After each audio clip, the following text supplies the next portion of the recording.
Hi, Supernaturals. It is your host, Bevy Hines. I am the CEO and founder of Hair Scripts, the platform that is connecting women with hair loss to dermatologists, trichologists, and hair loss experts who can help you with your hair loss problems, provide you support, and help you build your own hair growth regimen. I am really excited about my guest today, Miss Judy Caraseo. She is a hair loss practitioner. She has her own line of beauty products called The Art of Beauty hair care, and she's going to talk about that more in detail. But today's topic is the top 3 mistakes women make that lead to hair loss. And I think it's very important that we talk about this because we don't know that some of the things we've just been doing just out of habit or we just learned from someone else are some of the top reasons that we're actually losing our hair. So before I keep talking, because you guys know I love to, I would love Miss Judy to introduce herself, tell us about herself, and just what led you to this on this path as far as a hair loss practitioner and what brought you to this point. All right. Well, hello, everybody. My name is Judy Caraseo, known as the Healthy Hair Speaker. I've been in the beauty industry for 15 years now. I've been a licensed cosmetologist, and for 3 years, I've been a hair loss practitioner. And I've always loved the beauty industry. Grew up with 8 sisters, so I was originally a nail tech first. I was a nail tech for about maybe 2 years, and then I went back and got my license because my hairstylist at the time, when I was assisting her on Saturdays in between me doing nails, she was like, "You need to go and get your cosmetology license. You're good." And I was like, doubting myself, like, I don't know if I can because I won't be as good as her. Because, like, for me, she was the standard about, she always talked to her clients about hair care. So that's how I got started in the beauty industry. Long story short, I started noticing about 4 or 5 years ago, women were starting to lose their hair more and more.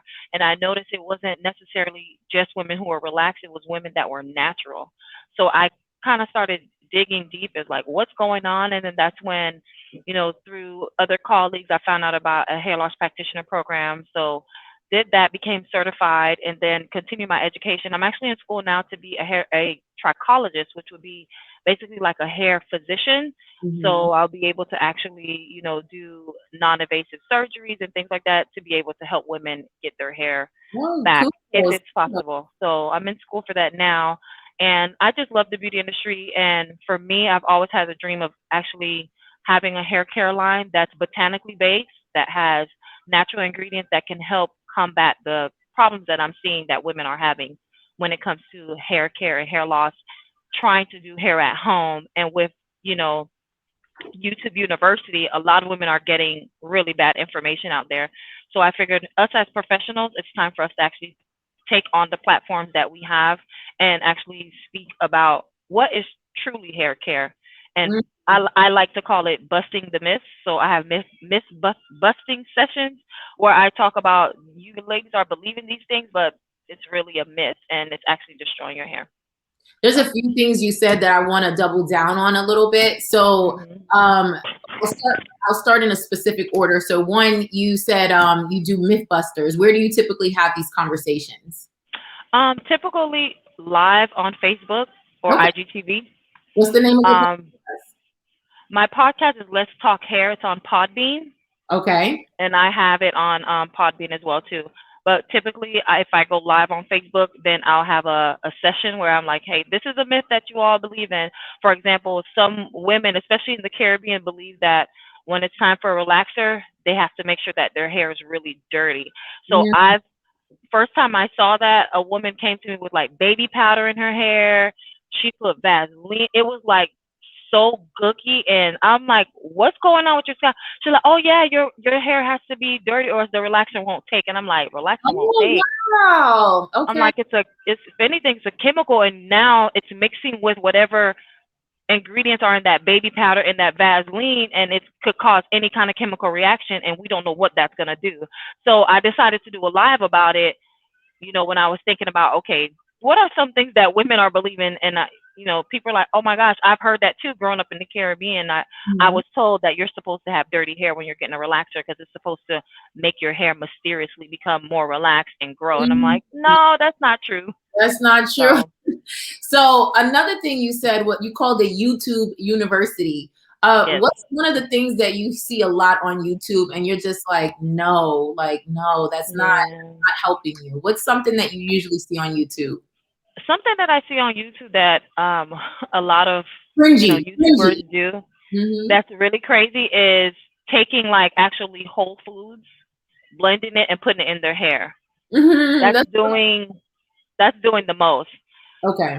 Hair is made of keratin. Keratin is basically an extension of our skin, Mm-hmm. and our hair is hardened keratin. Mm-hmm. So our hair needs molecular size, very, very small molecules Mm-hmm. of nutrient supplements products to actually penetrate into the hair. So when people are doing things like I seen like one of the trends was sweet potato.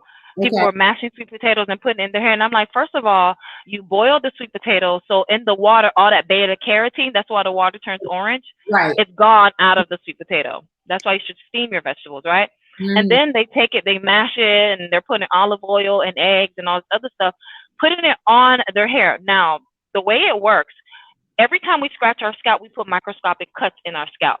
So let's say you just did this mixture and you just put it on your scalp, right? So now not only you have a cut, an open wound, you're now applying this mask of all types of things that you mix together.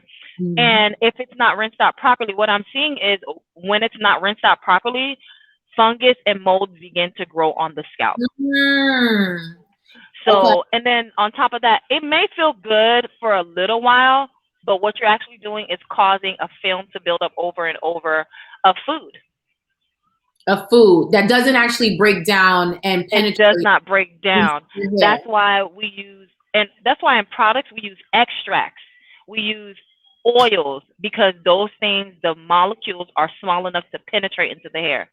A whole sweet potato, you're doing nothing but wasting food. You're Save just it for dinner, sis. food. Wow. So if I'm hearing correctly, it sounds like you're saying, Judy, that most DIYs are Yes. kind of not really effective. Not at all. Wow. Not at all. There a DIY, at least one that you believe in that you're like, listen, this actually does Yeah. work? Yeah. For example, aloe, Okay. fresh aloe vera. I do it sometimes when I'm doing scalp detox. If I see a lot of inflammation, I will use aloe because the aloe topically, if you have a sunburn, you can feel it working right away. Right It's away. the molecular structure of an aloe is like the texture of it. It can literally penetrate into the skin. So I can use aloe for scalp detox, Mm, or to use it if the hair feels a little dry. You can use that as well too. But it's about the molecules. So the mm. molecules of an aloe is way different from a sweet potato. Right.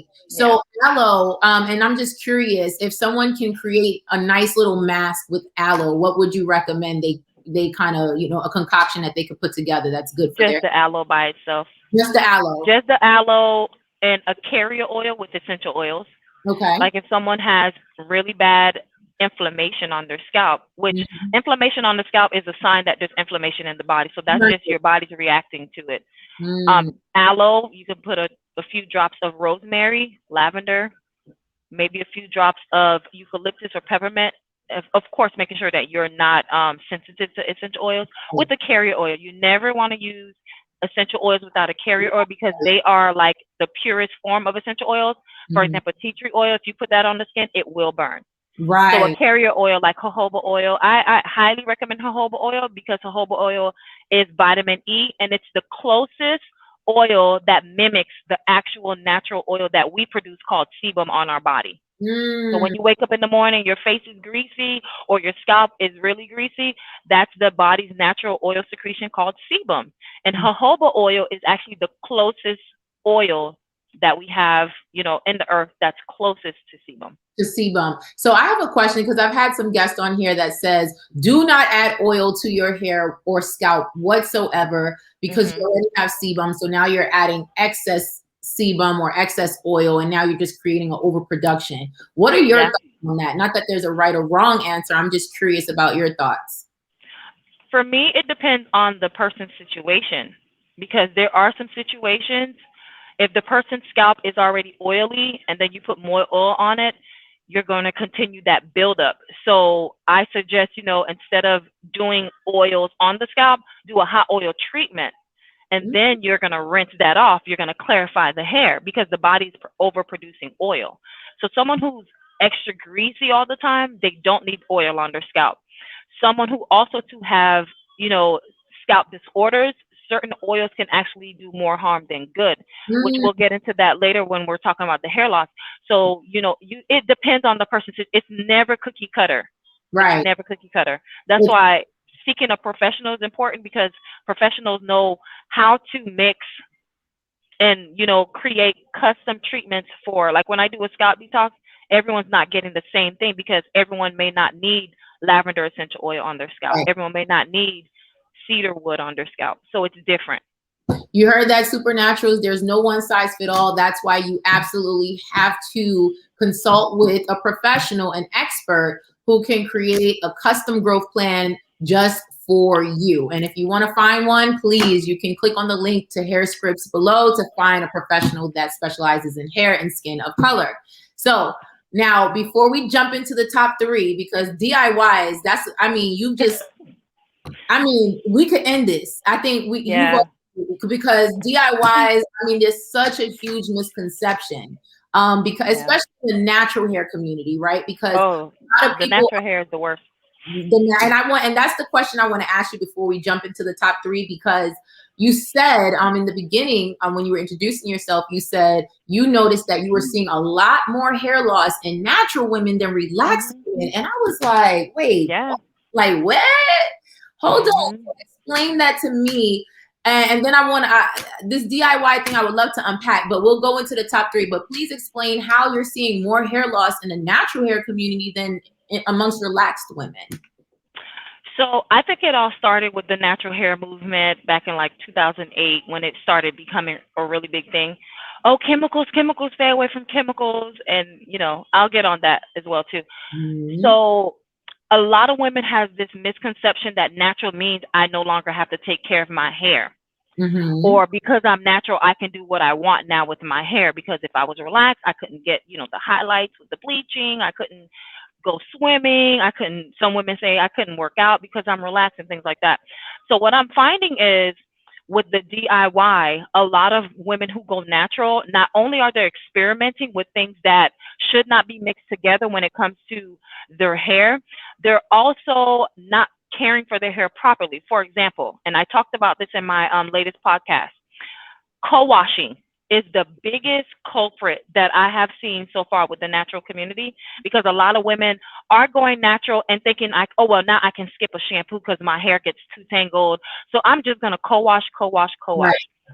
So I like to explain co-wash as, for example, you're gonna be taking a shower, you put body wash on, you never rinse it off, and you just jump out. You go about your day, you're sweating, you go to the gym, you're working out, you're doing everything else that you need to. Next day, you wake up, put more body wash on. So women are treating co-wash as a band-aid. Ooh. Hair, especially natural hair, has to be clarified. It has to be hydrated. It has to be moisturized. You need your protein, so you cannot skip a shampoo regimen. You know, there's a myth in the natural community that shampoo is bad. Like, oh my gosh, stop shampooing. I'm Mm-hmm. like, if shampoo is bad, then you shouldn't use body wash either. You Mm-hmm. should not use soap either. You know, it's all about the ingredients. It's all about the actual time that it took to actually create the ingredients. And people who know hair care know that there's certain ingredients that the hair absolutely needs. For Right. example, a shampoo that is sulfate free, I recommend it whether you're relaxed, natural, chemically treated, because sulfate actually pulls the natural oils out of the hair. That sebum that we naturally create, it's not good to remove all of the sebum because now you're running the risk of the hair being dry. So it signals the body, let me create even more sebum. So Mm, then now you become even greasier and greasier. right. So sulfate free shampoo is needed not only to cleanse the hair, but also to keep the natural oils in the hair without disturbing the pH of the scalp. So a Mm, lot of women who are natural that are choosing to just co-wash, not only are you building a layer of, you know, this product, and over time it causes fungus. mm, Why? Because if it's not rinsed out thoroughly, and if you are sweating, if you are doing protective stuff, I've seen women do a co-wash and then go straight into a protective style, not drying the hair and scalp properly. So say for example, they went and they got a sew-in. That sew-in then stayed 3 months in the hair, where you still were going to the gym, you still were, doing your regular activities, your Right. pat, pat, pat, and then you go and put oil on it when the scalp starts itching. Now, what does mold and fungus need to survive? It needs, number one, a warm environment. Number two, it needs an environment that is moist. So what do you think that scalp basically just did for the fungus and mold? Right. You are literally creating an environment for fungus and mold to thrive. Right. So I'm seeing a lot of women who are natural. They're neglecting their hair by thinking that I don't have to shampoo anymore because I heard shampoo was bad because somebody told me on YouTube. Wow. And all I have to do is co-wash because I don't feel like, because a lot of women who are natural, they struggle with their natural hair. Right. It's a lot of work. Like Yes. I would say maybe 85 to 90% of my clients are natural. Let me tell you, baby, at the end of the week, my arms are toned, honey. It feels like I've been lifting weights all week. Natural Right. hair is not easy to care for. So a lot of women feel like, well, this natural hair is too much. So let me just go ahead and co-wash. Co-wash was created so that way you can detangle your hair and then go back in and shampoo. Ah, Because okay. the reason why the hair feels so good, because co-wash is actually just a conditioner. That's But it. you can't just leave conditioner in your hair. Right. It's good because the conditioner, what it does, it lowers the pH of the hair. And I always tell women, like, think of shingles on a house, right? The way that they're stacked, the shingles on the house are on top of each other. So what conditioner does, it literally, with your body temperature, and say if they're under a dryer, what conditioner does, it elevates each shingle, and then the nutrients are able to now go inside. So when you go and rinse the hair out, it closes back down. That's So why conditioner is the last step in the shampooing process. Gotcha. So if shingles on a house, your body temperature or sitting under the dryer, why do you think stylists put you under the dryer or steamer? The heat causes the hair to open. Right. And after it opens, all the nutrients, botanical extracts that the hair is ever going to need, because guess what? After 25 minutes, the hair cannot soak in anymore. Really? So this whole 4 hours of conditioner, so my hair, people are wasting their Saturdays or their wash days, whatever they choose. Really? Because, and here's another way that you can remember this. Think of hair as a sponge and then the bucket of water.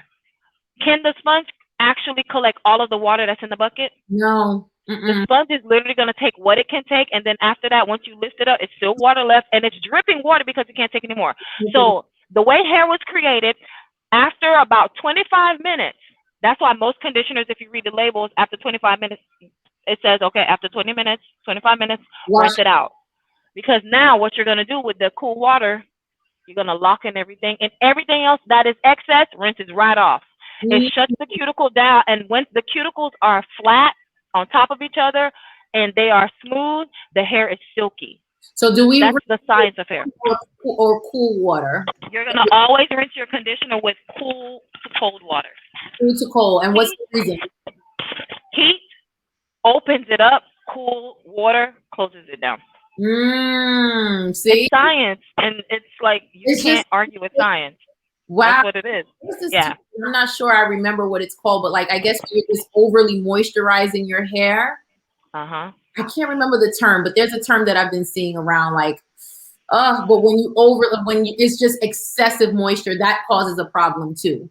It does, because what happens is the hair begins to swell. That's why I don't use a steamer anymore really in the salon. I have another device that's called a hydration mister, because it's different. It uses vibration technology. It breaks down the water molecules and make it into a fine mist, so that way when it enters into the hair, it's not harming the hair. A steamer boils, and as it boils the water, hot water that boils after a while leaves holes and pockets in the hair. So when you go and blow dry, that's where heat damage is coming from. Because what happens to water if you heat it up? It boils. So you're boiling the hair with the blow dryer when you use a steamer. So what happens is the hair gets too much of that moisture from the water, and then it becomes like a rubber band that lost its elasticity, and it's just mush, and you can't revert from that. You would have to cut the hair off. Really? So that's just irreversible. It's irreversible. I've been saying to people about the steaming. I'm not a big fan of the steaming hair. I'm not, and Yeah. I love, I wonder, I meant to ask, like, are you a teacher? Are you teaching this stuff? Because your I analogy, do. I yo, do. your I analogy, actually wrote a book too. girl, this is your opportunity. What's the name of the I book? did. It's called Your Hair is Your Glory, Your Guide to Healthy Hair. I wrote it in 2017, and it's a quick read where it's 7 chapters, and I talk about diet and exercise. Thank you, love. Here's my book. This is my Okay. first book. I'm supposed to launch my second one because people are like, so when are you going to launch your second one? Right, because So in here, I decided when I started my journey as a hair loss practitioner, I said, let me educate women about your diet and exercise because it's not just product, it's your lifestyle. Healthy hair is a lifestyle. It's a choice. It's your diet and nutrition. It's your water intake. It's your supplement intake. It's right, your lifestyle. It's how you care for your hair in between salon visits. It's how you care for your hair when you're going to bed as well too. So I talk about that. I talk about how to find the right stylist that's for you because not everybody's hand should be in your head. right. So I just break it down a little bit here in my book. That Your is Guide to awesome. Healthy Hair. Absolutely. We're gonna link all that information down in our Yes. description. So in my mind, I'm laughing because I'm like, okay, we're gonna get into it. I'm like, we're already Yes. number one, Yes. at DIY. Stay Yeah. away from DIYs. solutions because the molecules in whole foods are too big and they're not able, your hair is just not able to absorb or even eat, the Right. molecules. You said the only DIY that really makes sense is aloe. Yeah. And you can mix that with essential oils and a carrier oil if you need to, but it's on a case-to-case basis. And aloe is 98% water, and that's the only reason why it's Really, ideal. really. Aloe is 98% water.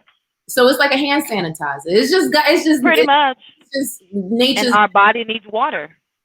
That's Yeah, pretty much. Another thing I want to say about the steamer, when people hear heat damage, they automatically think it's a flat iron. Steamers cause heat damage as well. wow. Because what I just Boiling explained water. about the water boiling the hair. Wow, that is so there's so much things. Okay, I feel like, okay, so there was so much that you said. Hold on. So remind me, number 2 was because you did say something. So we talked about the DIY solution. Mhm. We talked about co-washing. Stop Yeah. co-washing is literally build up on top of build up, and you're not clarifying your scalp. And you're breeding bacteria basically. Bacteria, yeah. Right, you're not balancing pH, environmental bacteria, which can lead to a scalp disorder, right? Yep. And then 3, you said you talked about over. It's like we went to 4. You talked about overly deep conditioning, right? Because some people, you use the analogy of a sponge that has a limit, right? Of how much. You're wasting time sitting there for 4 hours. That's why women who are natural dread wash day. And it's not wash. You wash clothes, you shampoo hair.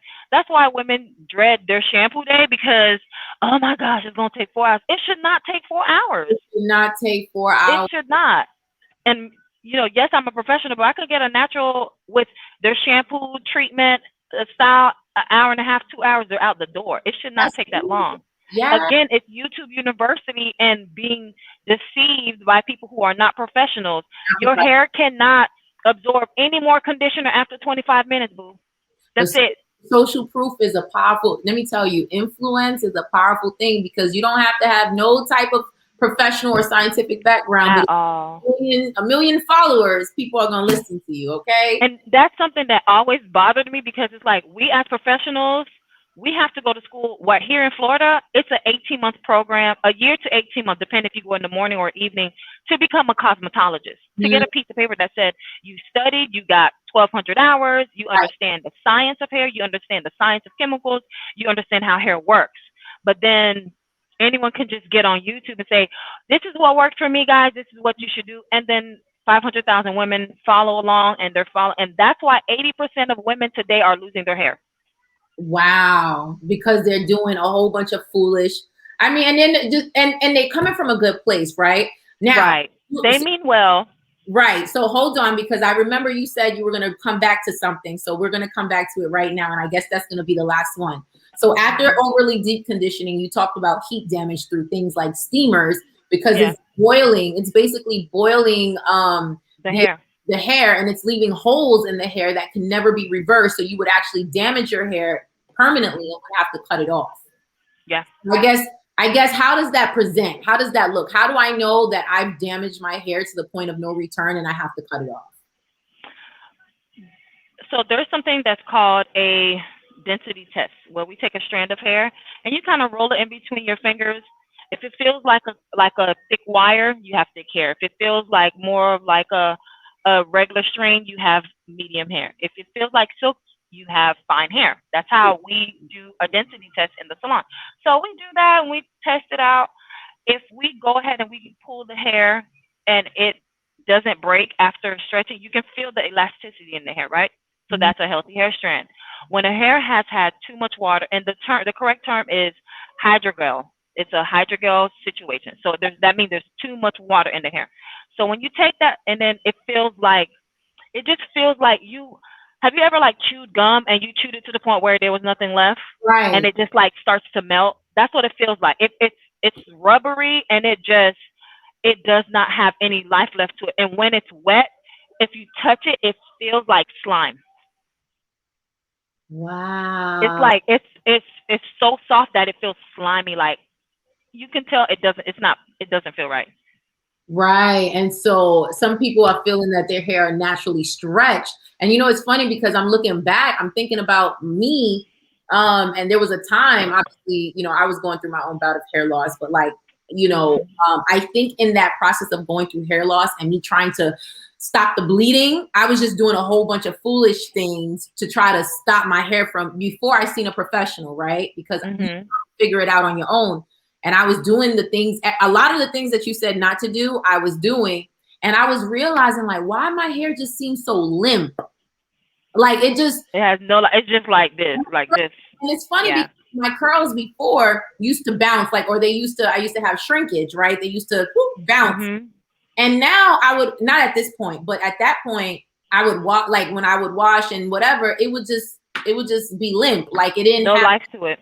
No life. And I didn't mind at the time because it just looked stretched. You know how if you hate the shrinkage, but it wasn't shrinkage. Yeah. So you got a couple of inches, so you was happy about that. Okay, and then the curls would be at the bottom. I'd be like, okay, I can live with this.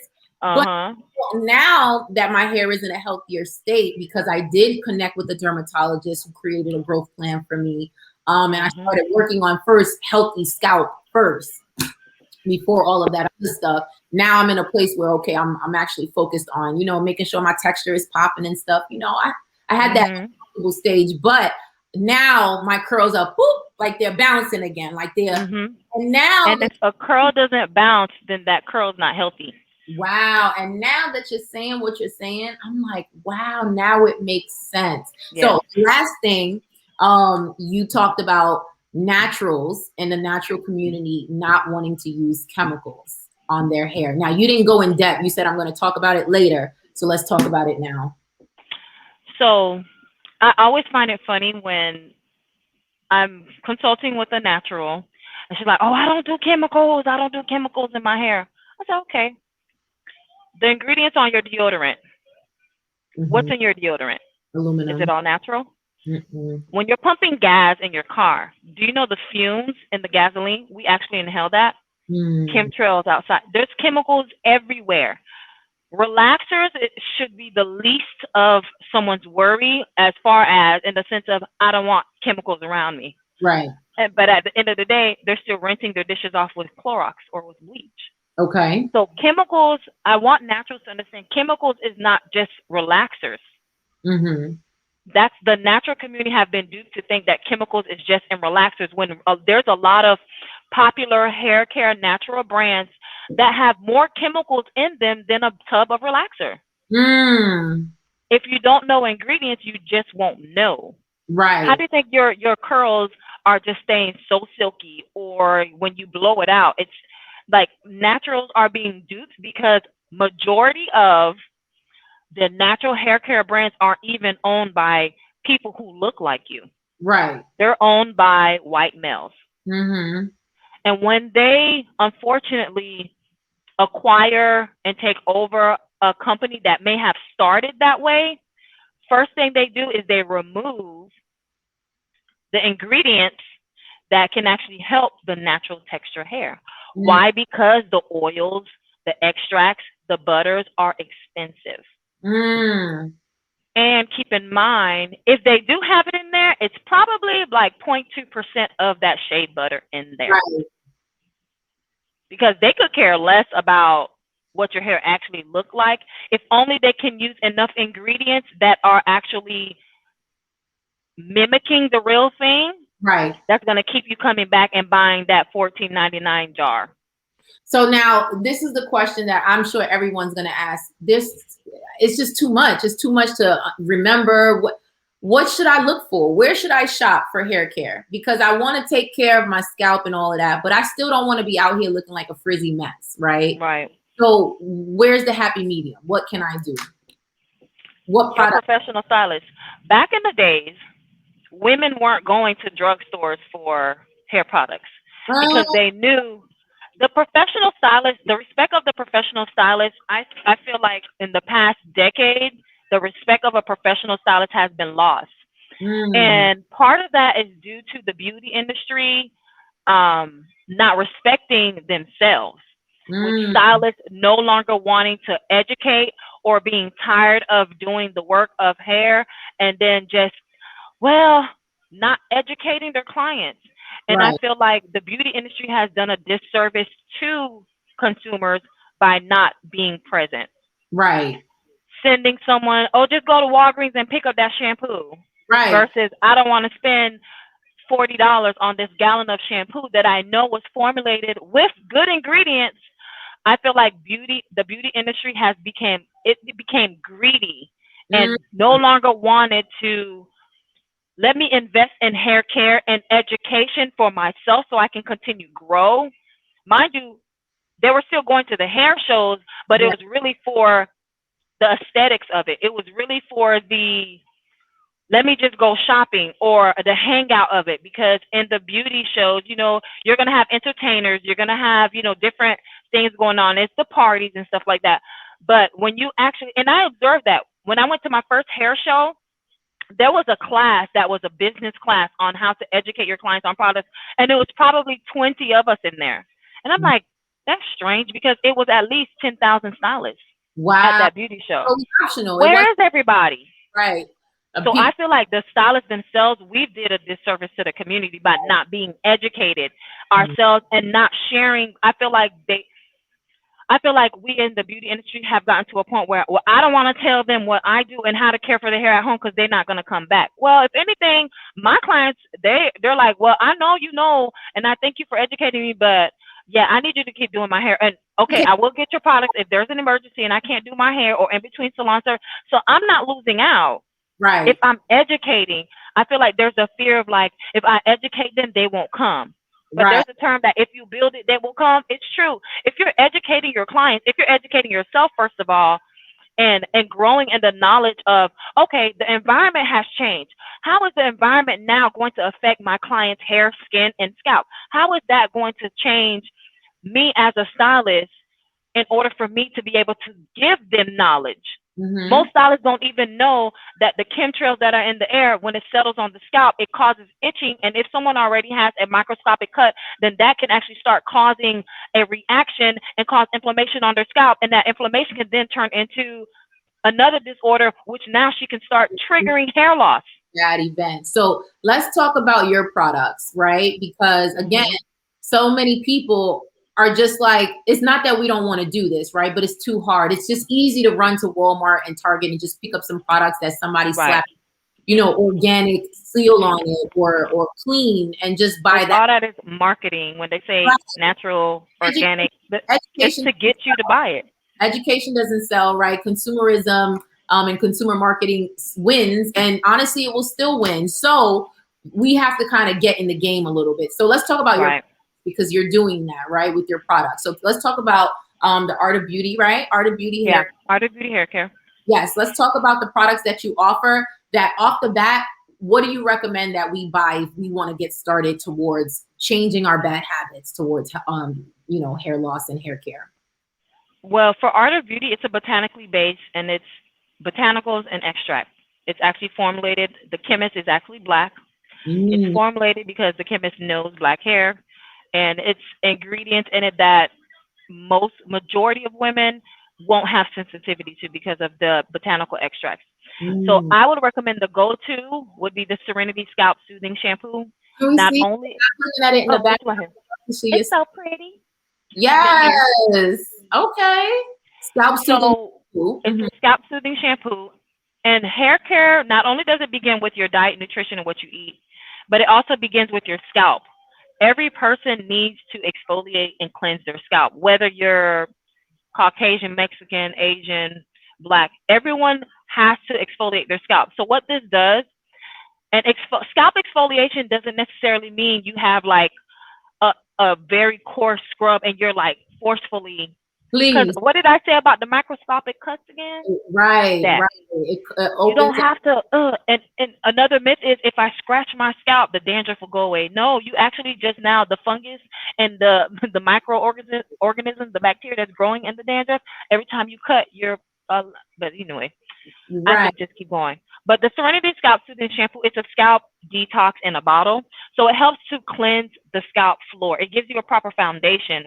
Whether you have dandruff or not, you need a proper foundation. So what this does, you wet your hair because again, you need to start removing product by wetting your hair, and then you're going to focus this mainly on your scalp.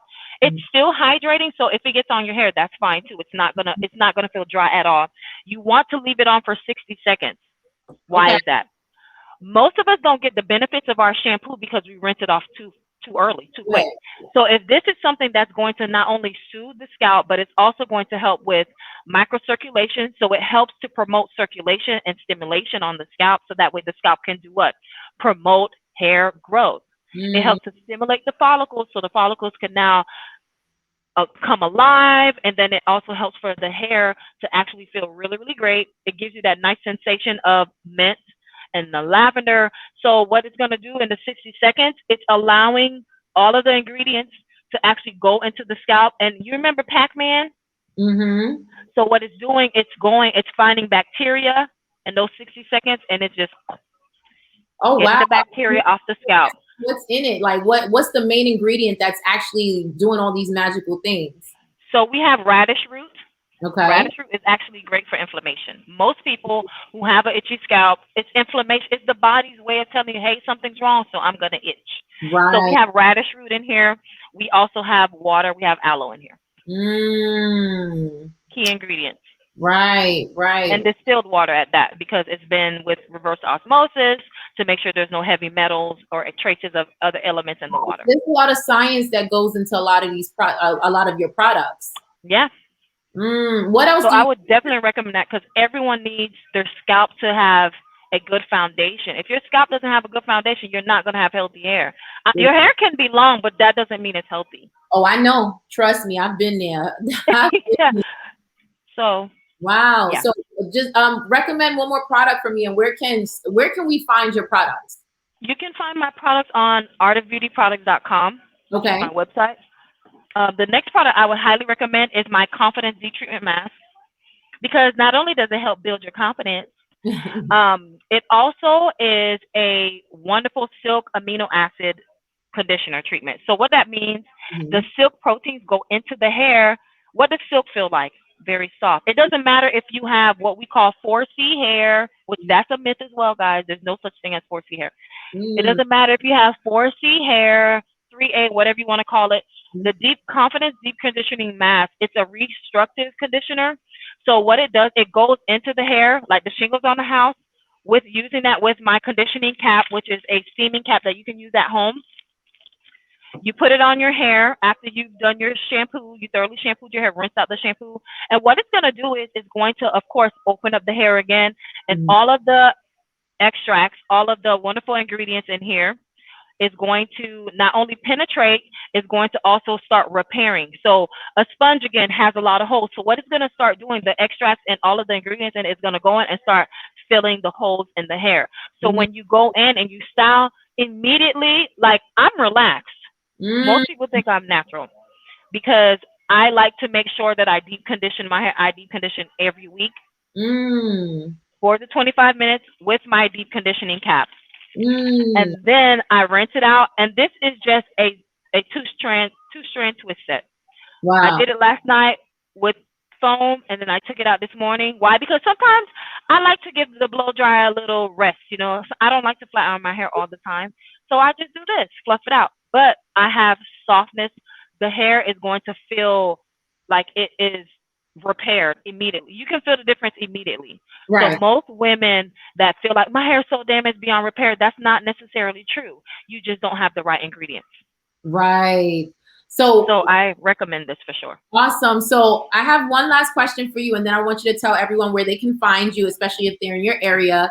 So Hmm. Hair Scripts, if you didn't know, is a platform that is connecting women like me and a lot of women like the clients that you have that are experiencing hair loss. I was diagnosed with female pattern hair loss. And women like me to experts like yourself for treatment and support. And the way we work is we are kind of like a matching service, right? Almost like a Okay. Tinder for getting you Hmm. guys together, finding the right person. And I just have a question as to what are your thoughts about a platform like Hair Scripts? Do you think that's necessary? And we do have a community so that we can support each other through the growth journey, because it's a journey. Sometimes we go up and sometimes we slip down. I've been going through this since 2018 and I'm still Hmm. not out the water, right? I'm not out at the fire yet. So what are your thoughts about a platform like Hair Scripts? I actually love the idea of hair scripts. I've been looking for something like that for a long time because I'm like, okay, you know what, YouTube, I feel like YouTube has so much misinformation and I don't want for my voice to get lost in YouTube. So I'm like, I need to be able to speak to women that want to learn the right way. So when the connection came about, I was like, oh my gosh, because so many women actually want the help, but they don't know that they want the help. And I feel like women who are connected to hair scripts already know that they want the help, and they're actually going to look for the help. I feel like hair script is absolutely necessary because women now need to know their daily habits are actually what's causing their hair loss. They need to know also too, just because you're predisposed to a certain type of hair loss or a situation doesn't mean that that has to be your story. Because not all hair loss is actually permanent, and you don't actually have to have female pattern hair baldness. You don't have to have it. But how are you going to know if you don't have a platform where there's professionals like myself and my colleagues that are actually going to give you proper information? So Right. So hair scripts, I feel like, is the cream of the crop. It's I much agree. needed, and I'm so excited to be able to partner with you all because women absolutely need this. And for such a time as this, definitely necessary. Thank you so much. That was so, I mean, just so My validating. pleasure. And I thank you for the affirmation. Yes, we definitely did this because we also understand, there's a difference between consumerism and then actual education. We're trying to Yeah. merge two. So where can everyone find you? Because I know they're like, where can we get her? Because she's like, Well, on Facebook, you can find me, Judy Healthy Hair Speaker. On Instagram, I am Judy the Healthy Hair Speaker. On LinkedIn, I am Judy Healthy Hair Speaker. I'm on Twitter at Judy Healthy Hair Speaker as well. My podcast is on Podbean, Let's Talk Hair. And then my website is judythehealthyhairspeaker.com. And for more information about my products, you can go to www.artofbeautyproducts.com, or you can email me at info@artofbeautyproducts.com. awesome. We're going to link everything down below, guys. Thank you so much. Judy, thank you so much. It was a pleasure having Thank you here you today. for having me, Bev. I appreciate it. This was fun. I can't wait to do it again. Oh, absolutely. Thank you so much. Thank you.